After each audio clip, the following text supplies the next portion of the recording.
And we back, y'all, with another reflection on the Daily Vedantic. Dat TDV. The Daily Vedantic, and today's reflection is on our realities. Not the reality, but our realities. The multiverse is here, y'all, but it's not out there. It is not multiple universes outside of ourselves. It's just 8 billion people walking around. 8 billion of us walking around with our own little universes in our heads, so to speak. Our own worries, concerns, hopes, fears, pursuits, relevancy scales of what's relevant, what's meaningful, what isn't. It's completely independent. The people around us, it's just what we're chasing.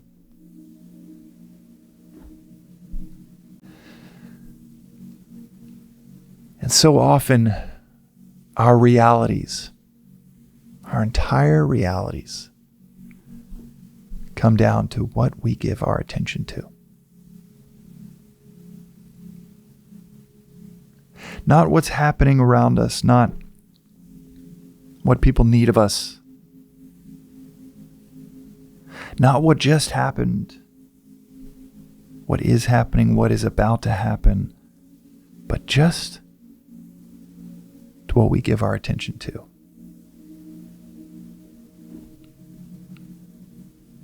You stub your toe and the whole world stops.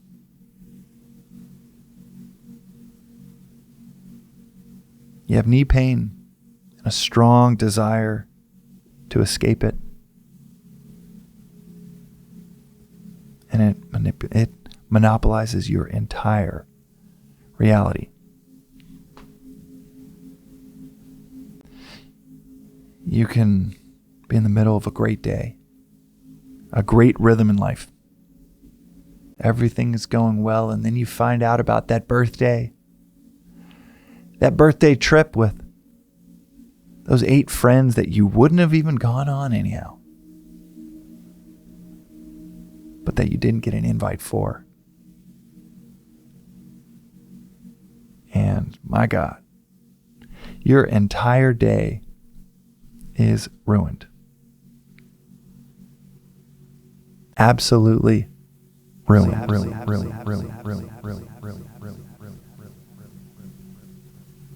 See, I got more toys here than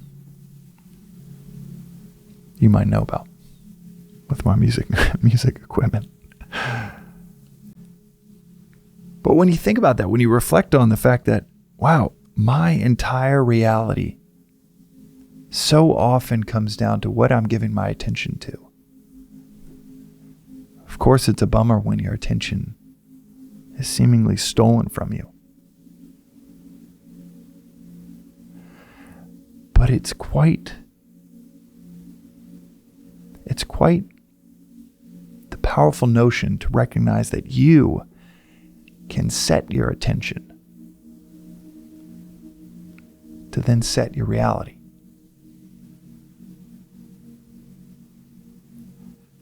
This philosophy, in so many ways, comes down to a recognition that you have 2 inner equipments. I mention it so often on the podcast because it's one of those things so many of us have to hear 100 times before it clicks. But here's the rub around these 2 inner equipments, the mind and the intellect. The part that's a little non-obvious. You have these 2 equipments, the mind and the intellect. The mind is where the emotions sit, the feelings, the preferences, the likes, dislikes. The intellect is where you discern what is ultimately good for you or those around you.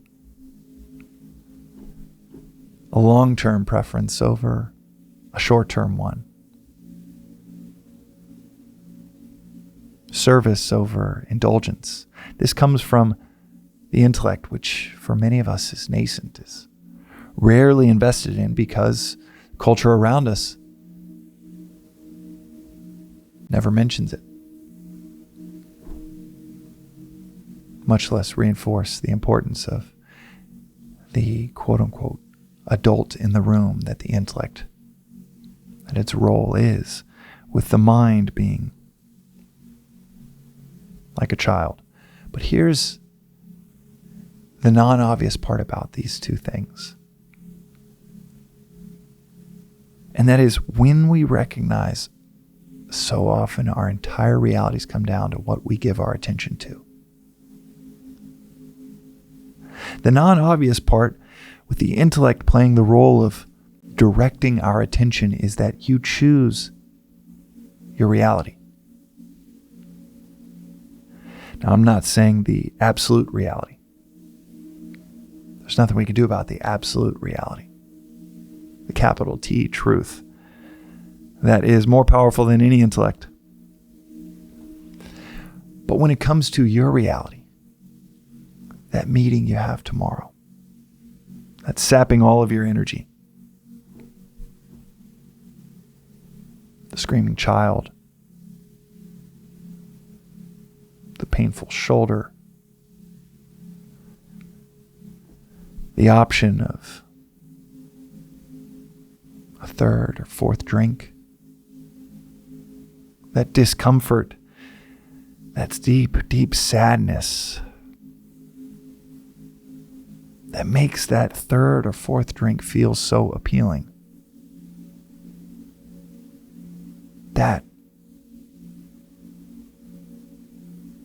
That reality is a choice. We like to think of the past as factual. It's just events that happened. But like they say, when it comes to accounting, all spreadsheets are just a matter of opinion. In the business world, I can tell you this verifiably, that I used to think of accounting as the driest science there was. But when you start to lift open the hood on how companies choose to account for certain things, when they account for them, how they qualify, categorize the line items, you see that, wow, the accountant has quite the power to recategorize, to choose, to opine.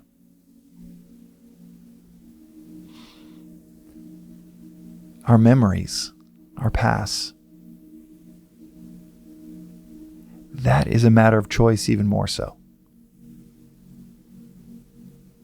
Which events we reflect on, we think about, we amplify, that is all a matter of our choice,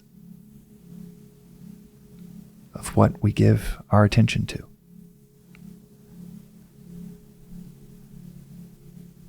Do we have pure and unabated trauma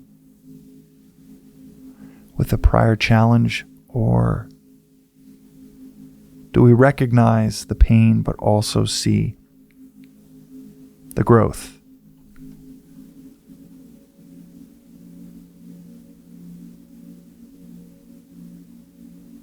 There is post-traumatic stress, but something that is lesser known to us as a society is that there's also post-traumatic growth.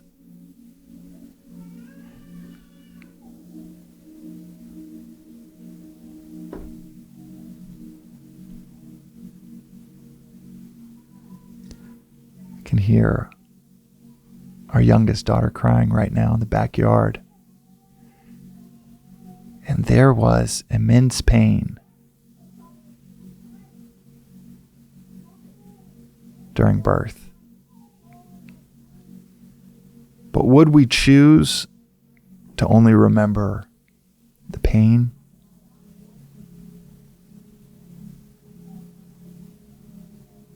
or the event that is the beginning, that gives way to all other experiences.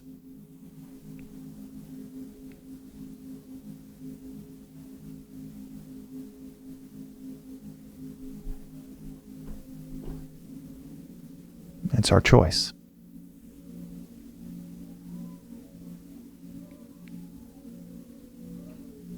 Is there pain when, as a 1.5-year-old,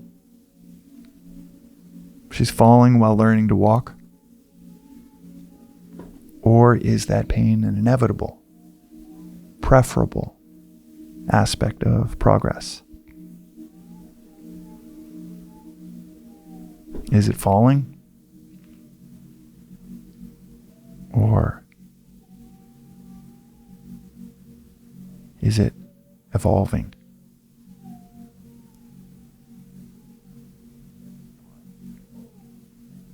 Progressing forward.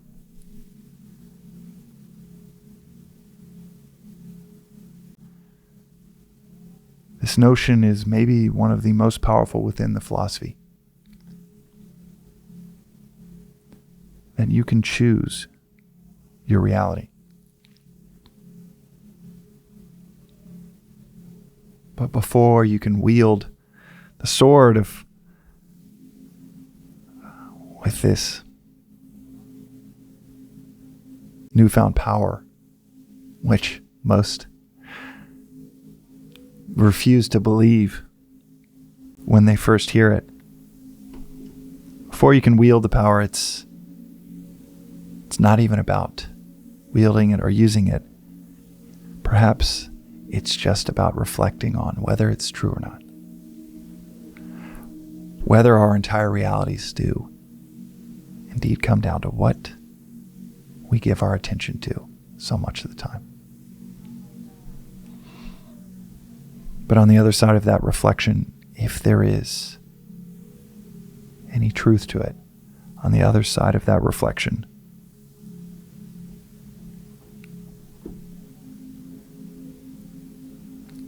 that is where all of the progress, philosophy, spirituality, that is where all of the progress lies.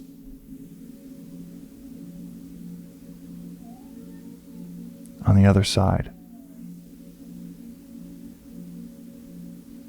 of our deliberate choices.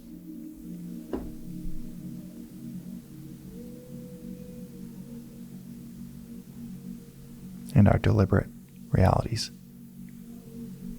That is today's reflection on the Daily Vedantic. We'll see you next time.